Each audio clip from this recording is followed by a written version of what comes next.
It was a chilly evening in Utrecht. The air smelled of wet autumn leaves, and the canals shone like liquid silver under the streetlights. I tied my bike to a fence by the Oudegracht Canal. I felt my heart pounding and a slight panic rising. Today was my parents' 40th wedding anniversary.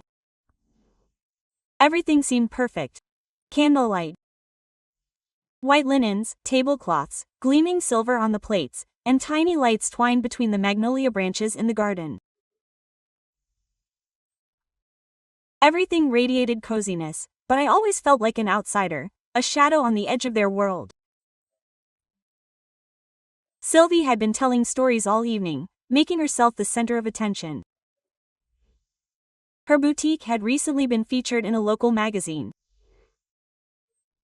A musician had given a small performance, and a model had worn her custom-made silk scarf on Instagram. Dad beamed proudly. Mom nodded politely, measuredly. And I sat at the end of the table, just close enough to refill the wine. Just far enough to be forgotten. The aroma of freshly baked peach tarts filled the air. The bakery where I used to pay bills. When Sylvie leaned forward and asked loudly, "How does it feel?"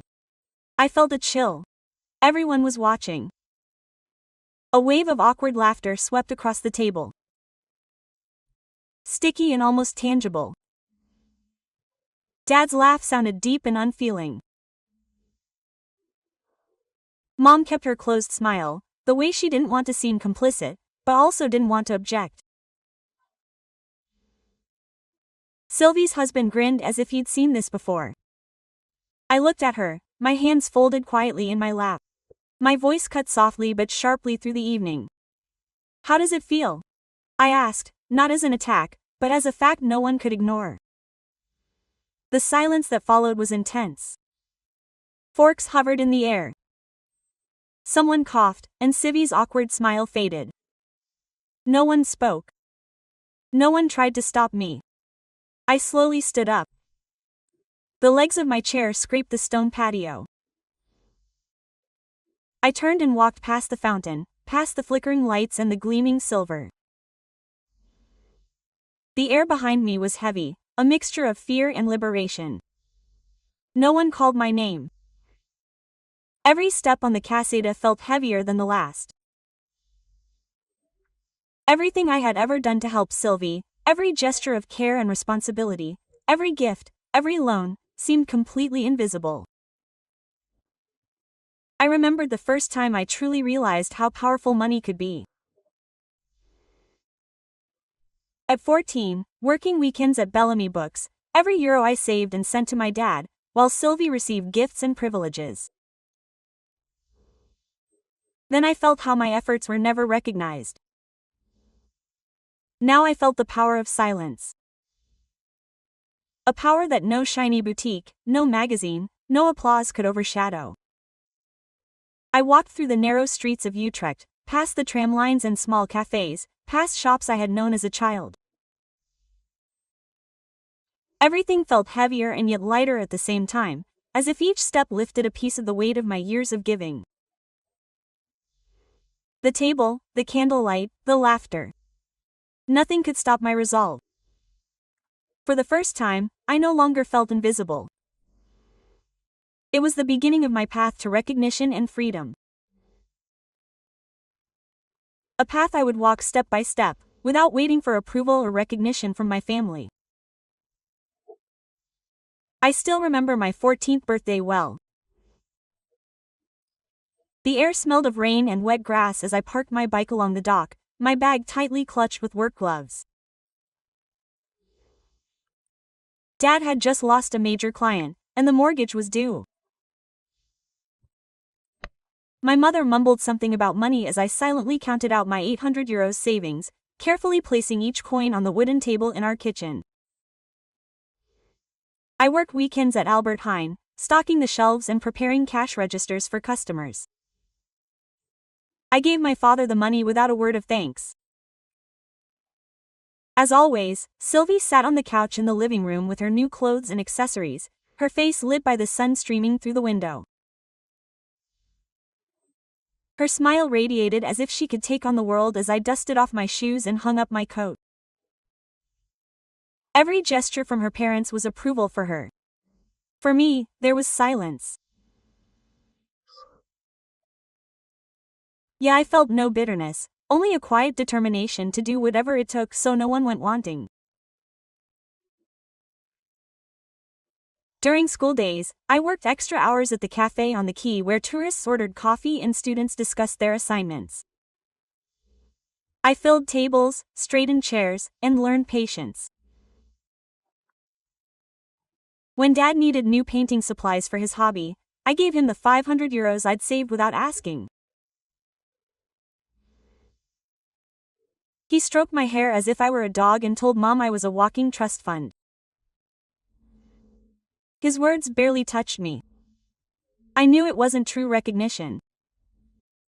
When I turned 19, I received a scholarship to study art history in Florence. It was the first time I wanted something for myself. I remember sitting on the back stairs with the acceptance letter in my hands, repeating the words until they faded. Sylvia walked by, complaining about tuition she couldn't afford, or an apartment too expensive for her part-time job. My parents said, "Family helps family." And without protest, I transferred the €5,000 I'd saved for Italy into her account. It felt strange, as if I were putting my own future aside for someone who never asked if I needed help. Her boutique, her tuition, her cars. Everything was supported by my silent labor, my savings, my time. I became the silent force behind everything she did, always out of sight. No one ever said thank you. My parents gave no compliments, no looks of appreciation, only instructions and expectations. Yet, I learned something valuable. Every step, every gesture, every penny I gave taught me patience, precision, and above all, that my worth wasn't determined by the words of others. I understood from a young age that I was responsible for my choices and that my support could be a silent force. Sometimes, when I walked past the guards and looked at the tram lines, I felt proud. Not because anyone acknowledged it, but because I knew my efforts made a difference, even if no one would ever notice. That realization shaped who I became. My childhood was a series of small sacrifices, unnoticed acts, and hidden strengths. I learned that love and responsibility sometimes go unnoticed, but that they can lay a foundation stronger than applause or compliments.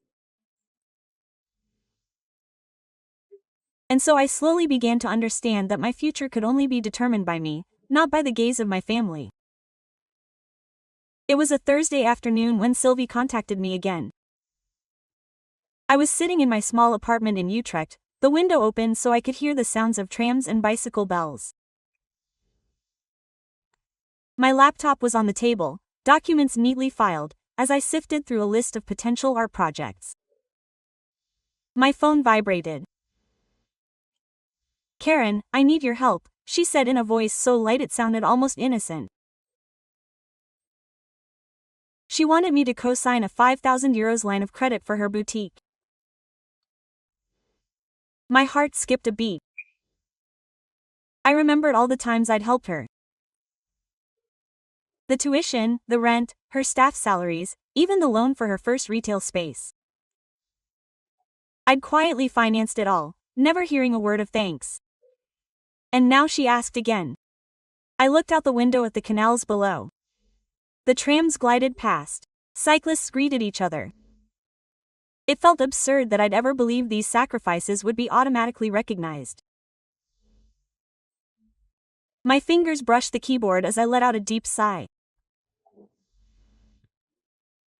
"It's not nothing, Sivy," I said softly, my voice still calm but decisive. She laughed slightly, as if I were exaggerating. "You sit in that tiny apartment all day writing grant applications. You have investments. You don't even have children or a mortgage. It's really nothing." Quote. I felt my throat tighten. No, I thought, not this time. I remembered the moments I'd seen her, crying, struggling when debtors came knocking and she was on the verge of bankruptcy. I'd saved everything back then. My savings, my time. And no one had noticed. Now it felt like I had to choose, for the last time, between helping and finally setting boundaries. No, I finally said. No, I'm not going to co-sign a loan for someone who hasn't repaid me anything yet. The lightheartedness drained from her voice. You're selfish, she said. The words struck like a match in a dark room. I looked at her, but said nothing more. I ended the call and put my phone away. The silence felt heavy, but also liberating. Later that evening, I walked through the streets of Utrecht. The cafes were filled with people laughing and talking, their conversations bouncing off the brick walls. I felt the air grow cooler. A gentle breeze caressed my face. For the first time, I felt I could make my own decisions without guilt, without obligation.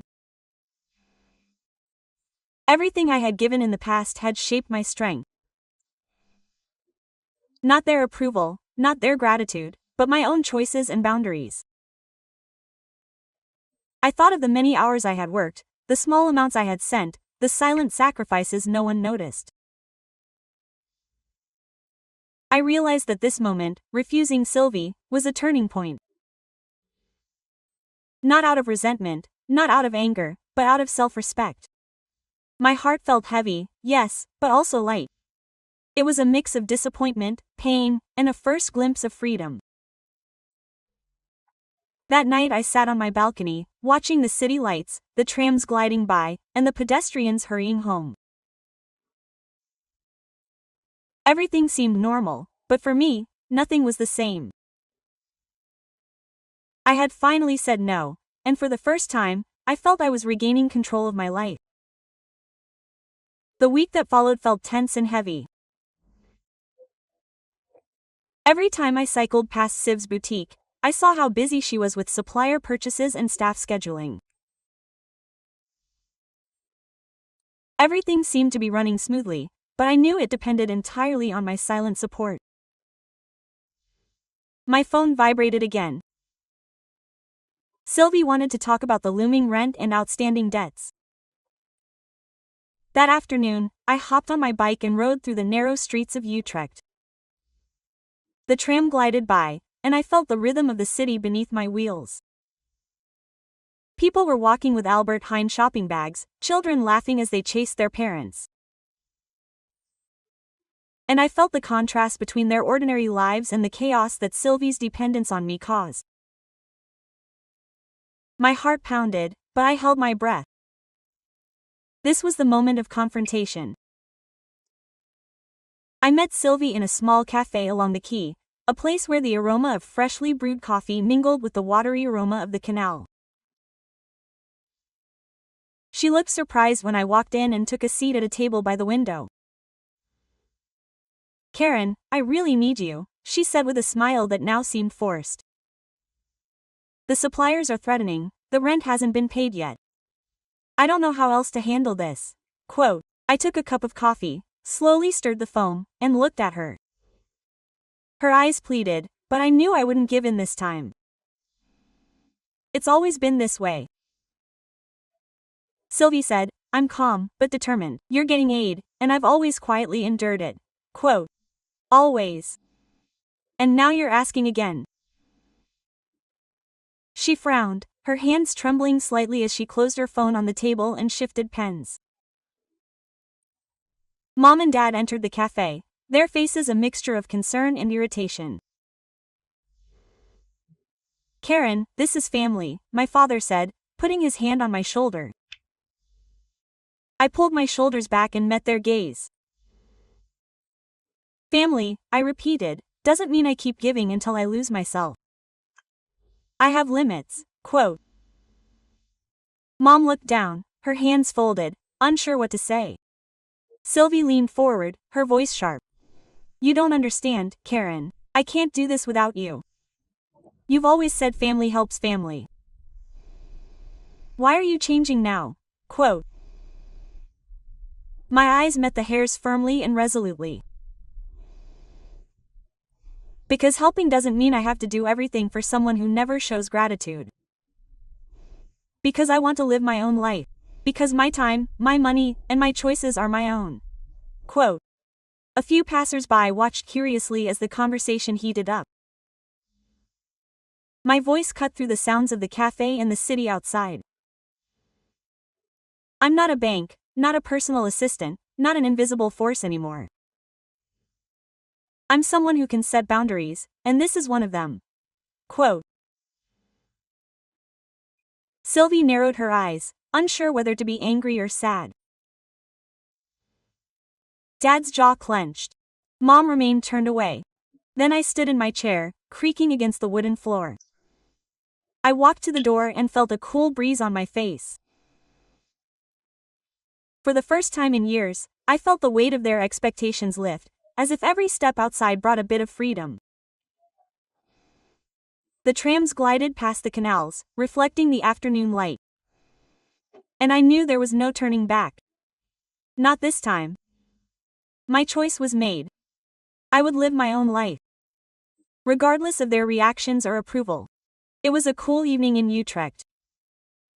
The canals reflected the city lights as the autumn breeze gently blew through the narrow streets. The 40th wedding anniversary party was taking place in my parents' garden. Candlelight danced among the magnolia branches, and fairy lights cast a soft glow over the tables. Guests chatted, laughed, and sipped their wine. But I felt a tension that overshadowed everything. Today I would reveal the truth. Everything that had been hidden for years. Everything that no one had ever noticed.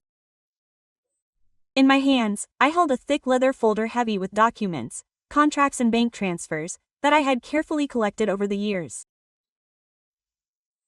Everything I'd ever paid for Sylvie. Tuition, her staff's rent, suppliers, even the loan for her first boutique. The weight of the folder felt like a silent force, a power I'd always held but never used. Now, it's time. Sylvie walked by, smiling, as if nothing was wrong. Karen, everything under control? She asked lightly. Her voice sounded almost playful, but I saw the slight uncertainty in her eyes as I placed the folder on the table in front of her. Do you want to know the real story, Sylvie? I asked calmly and penetratingly. Her smile froze and her eyes widened. Mom and Dad turned around, curious and tense, as the guests slowly fell silent. I opened the folder and pointed to the contracts and bank transfers. Everything you thought would work itself out, I did, I said slowly, every sentence carefully chosen. Tuition you couldn't afford. Rent that loomed, salaries that hadn't been paid. Suppliers waiting. Everything had been arranged by me without anyone ever noticing. The silence in the garden became almost tangible. Sylvie blinked. Her face contorted in a mixture of disbelief, shame, and confusion. You're lying, she whispered, her voice trembling. I looked at her. You signed it yourself in March 2015. I saved your boutique when everything was on the verge of collapse. You just forgot I was there. Quote. Dad's jaw was tense. Mom held her wine glass steady, her fingers clenched around the glass. No one dared to say anything. I insisted on my voice. Soft but firm. I thought being useful meant being loved. That if I worked hard and gave everything, I would earn a place at this table. But that never happened. For years, I supported everything, and now it's time for you to understand what that meant. The silence grew even heavier. Guests held their breath, fascinated by the unexpected turn of events. Sylvie's hands trembled as she leafed through the documents. Her husband stood frozen. Dad cleared his throat silently. Mom remained turned away. For the first time, I felt the power within myself. A power that didn't depend on their words, but on the facts I'd laid before them. Everything I'd ever done, every sacrifice, was finally acknowledged in my own way, on my own terms. The evening seemed endless. The guests whispered softly. Some looked curious. Others seemed to understand that something bigger than a family feud was at stake here. I felt a sense of relief, a tension, and an unexpected calm simultaneously. For the first time in my life, I had broken the silence and revealed the truth. The power they'd always thought they held over me was gone. I had finally become visible, and nothing could change that. The wind from the canals caressed my face as I looked out at the city. A feeling of freedom and security descended upon me. Solid and undeniable. The morning after the anniversary celebration began quietly but tensely. The air smelled of wet leaves, and the canals glistened under the first rays of sunlight. I walked through the narrow streets of Utrecht, past the tram lines and small cafes I knew from my childhood. The city felt normal, but my mind was filled with thoughts about what had happened the night before. The silence that followed my revelation was no longer awkward. It was an acknowledgement, though still unspoken. When we got home, Sylvie and my parents were already sitting in the living room. Sylvie looked at me with a mixture of bewilderment and shame. Her hands clenched a napkin as if she needed support, while Mom and Dad exchanged brief glances, their faces tense. "Karen," my father began gently. "We understand you've helped, but this can't just stop. You have to keep supporting her, she's your family." Quote. I sat down. My back straight, my voice calm but firm. "Daddy, that's enough," I said. "I've done everything I can for years, and now I'm setting my limits. I can no longer bear everything while my own choices and needs are ignored. It's not out of spite, it's out of necessity for myself." Quote. Sylvie lowered her eyes, her mouth in a small gesture of protest, but she said nothing. Mom looked down, her fingers entwined around her wine glass. She seemed at a loss for words, as if suddenly aware of everything I'd done without ever being seen. I felt a strange strength within myself. A certainty I'd never experienced before. "Sylvie," I continued. "You have to learn to take responsibility. You have to carry everything you do, just as I've had to learn. I can no longer be the silent force behind everything. My help stops here." Quote. Sylvie's eyes widened and became vulnerable. "But I've always needed you," she said softly, almost in a whisper. I shook my head. "That's over. I've done everything I needed to. Now it's your turn. If you want to achieve something, you have to carry it yourself." Quote. My voice cut through the room, powerful but not aggressive. The silence that followed was intense, the air heavy with emotion. Dad cleared his throat, his eyes fixed on me. "Karen, this feels hard," he said, "but maybe it's time we listened." Mom nodded softly, finally a sign of understanding. For the first time, I felt my words actually sink in. Not by their approval, but by the power of my own voice and my chosen boundaries. That afternoon, I walked along the old canal. The water shimmered and the trams glided by. The city sounded as it always did. Children laughing, cyclists gliding by, people shopping. And yet everything felt different. The heaviness I'd carried for years had become a little lighter. My edges had clearly regained my strength. Sylvie and my parents couldn't change that. I had rediscovered my place and my voice. It felt liberating and reassuring at the same time. The freedom wasn't loud or dramatic, but a quiet, soft certainty that flowed through me as I continued walking along the canals. For the first time in my life, I felt I could truly make my own choices without guilt or pressure, and that this was the true recognition I needed. The weeks that followed my confrontation with Sylvie and my parents were filled with a mixture of relief, tension, and unexpected peace. Every morning I cycled along the old canal in Utrecht, the trams gliding past cyclists greeting me. Each other and the children ran laughing across the cobblestone streets. The city seemed, as always, full of sound and movement. But for me, everything felt different.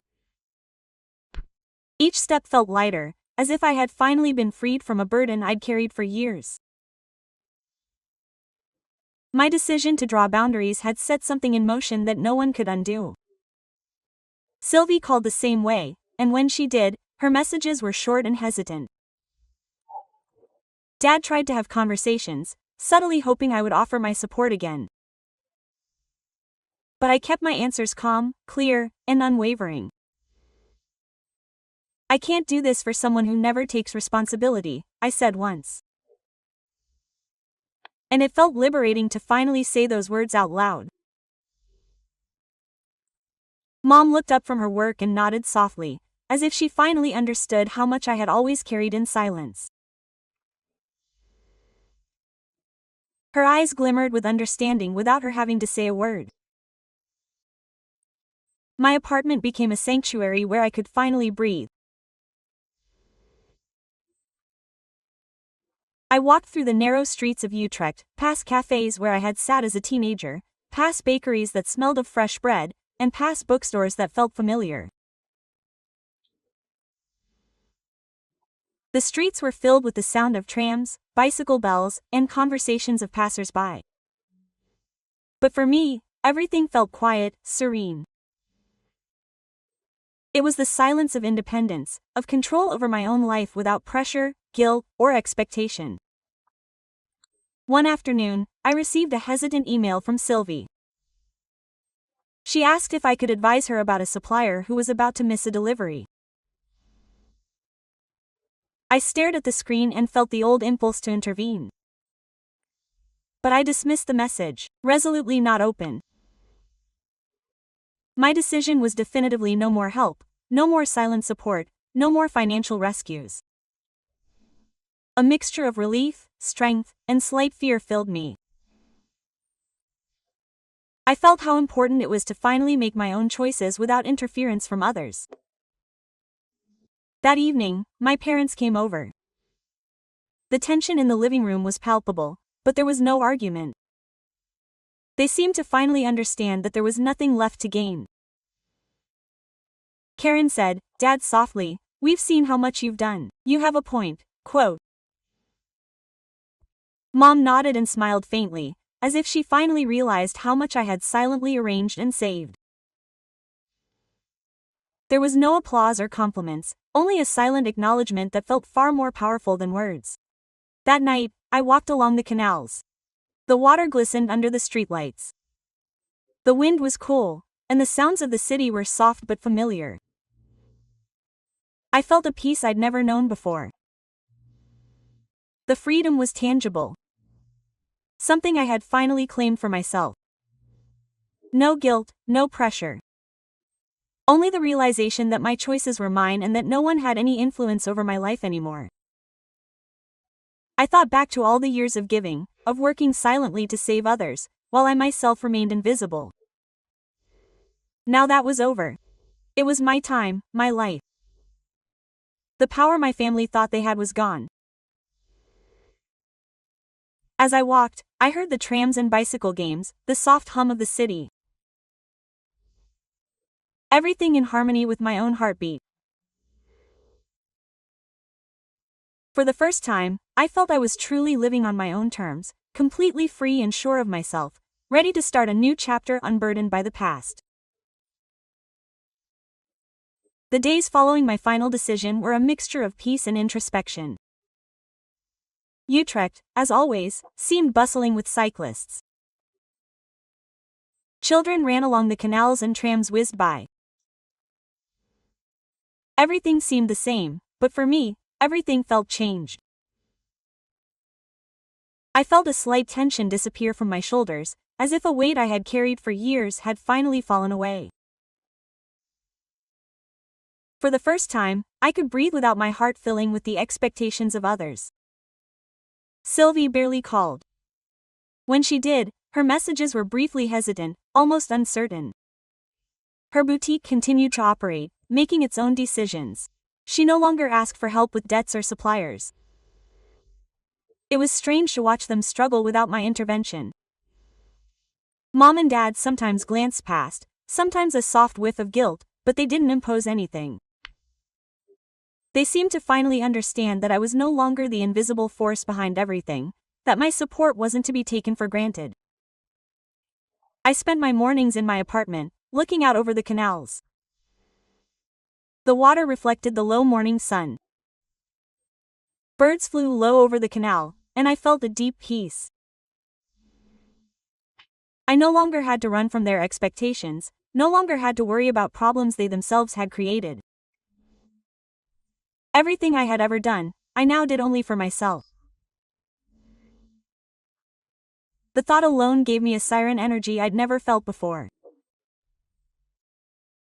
In the afternoons, I strolled through the narrow streets of Utrecht, past cafes where I often sat as a teenager, past bakeries and small bookstores. The smell of fresh bread and coffee mingled with the crisp canal air. I sat down at my favorite cafe, ordered a cappuccino, and watched the people pass by. Everything seemed simple and familiar, but for me, it felt like entering a new world. No obligations, no guilt. Only the freedom to make my own choices. I thought back to the years of silent sacrifice, the times I'd helped Sylvie while forgetting myself. It felt strange to realize it was over now. Everything I'd ever done was done. I no longer had to prove myself useful to be loved. The recognition came from myself, from the realization that my strengths and my limits were important. That evening, I walked along the canals. The city lights reflected in the water, and the wind caressed my face. The silence was soft but full of meaning. For the first time, I felt I could be fully present for myself. No obligations, no forced help. Only my own rhythm and choices. Sylvie and my parents had finally seen what I had always done. Perhaps they understood better now, but their control over my life was gone. I knew there was no turning back. Freedom felt tangible, a soft yet powerful presence in every fiber of my being. I smiled as I continued walking along the canals, the sounds of the city mingling with my own heartbeat. For the first time in my life, I could truly live on my own terms, independent and confident. My past had shaped me. My choices had set me free. And now I felt a deep, silent peace that words couldn't express. The weeks since my confrontation had changed something I still felt in every step I took through Utrecht. The canals reflected the soft light of the street lamps. Cyclists glided by. Children laughed on the cascades, and the trams slowly whizzed by. Everything seemed the same, but for me, the city felt different and lighter. Each day without Sylvie's constant pressure and my parents' expectations felt like a small piece of freedom that slowly grew into a solid foundation. One Saturday afternoon, I decided to go to my parents' garden. It was the first time I went there not out of obligation, but out of curiosity and determination. The garden was lit by the sun, softly falling across the magnolia branches. The chairs and tables were neatly arranged as always. Sylvie sat at the dining table, her hands clasped, her gaze uncertain. Dad watched, Mom held her distance. And for the first time, I didn't feel intimidated by their presence. Karen began cautiously, Sylvie's voice almost fragile. I don't know how I can make this right. I smiled calmly, a smile without expecting an apology. There's nothing to do, Sylvie. My choices are clear, and this is my limit. You must learn to take responsibility for yourself. Life is no longer something I quietly solve for you. Quote. Her eyes filled with tears and a mixture of recognition and sadness. Dad tried to raise his voice. Karen, it's family. You don't have to be so strict. Quote. I looked him straight in the eye, my voice determined. Family doesn't mean I have to lose myself. For years, I've put everything aside for Sylvie. That's enough. Quote. My life, my choices, my boundaries, they are mine, and I am finally free to choose my own path. Mama looked down, her hands clasped together. A silent acknowledgement that my words were more powerful than anything she could ever say. Sylv's hands trembled as she looked at the napkin she clutched tightly. She said nothing more, knowing that my decision was irreversible. I felt a mixture of relief and sadness. Relief that I was finally in control of my life, and sadness that it had taken so long for my boundaries to be recognized. The strength I felt wasn't loud, but deep and undeniable. Later that afternoon, I walked through the narrow streets of Utrecht, past the cafes, bookstores, and bakeries familiar from my childhood. The smell of freshly baked bread, coffee, and wet leaves filled the air.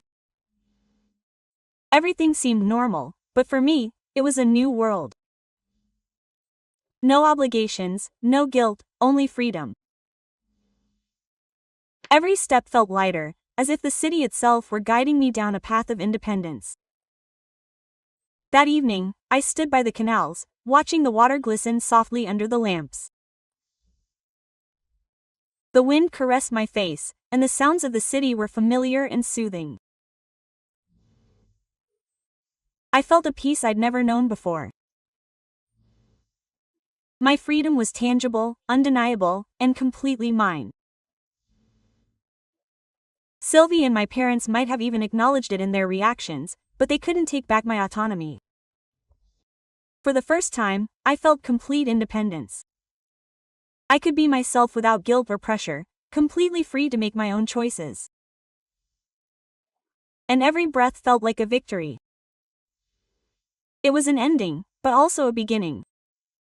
A new chapter in which I was completely in control of my life. Without the burden of the past, without interference, only peace, security, and self-worth. The morning was clear and peaceful. I walked along the canals of Utrecht, the air fresh and full of promise. The city, as always, was alive with cyclists gliding by, children laughing, trams gently humming along the tracks. But for me, everything felt different.